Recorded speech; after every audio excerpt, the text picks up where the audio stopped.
So, if you're having problems with Microsoft Authenticator here and in the app it's not showing the code, well, there are a few things that you may want to do here. Now, first thing that you want to do is you want to guarantee that you have the app it's in its latest version.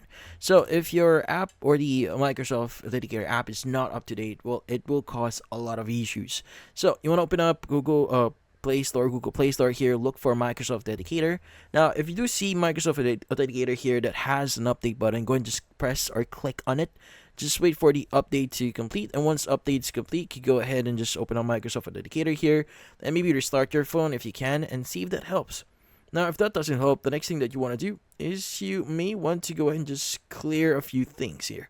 So, you want to look for Microsoft Authenticator here. You want to press and hold on it until you see this pop up. Click on the eye icon next to the trash icon there, and in here it should access app info. Now at the bottom right, you want to go and click on clear data, click on clear cache, click on OK, wait for a while, and once you've done that, open up the app and see if that solves your issue. Now, if that doesn't solve your issue, the next thing that you want to do is you want to guarantee that the time on your device is correct.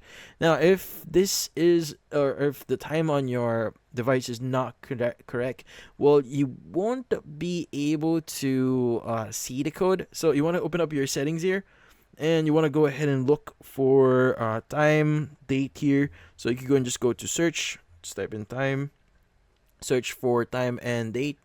Now, if you are able to access it, as you can see, date and time, let's go and choose time here.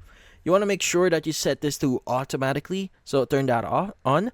And from here, you can go and just set time zone automatically as well. Use location, or if you don't want to use your location here, just make sure that the time on your phone is correct.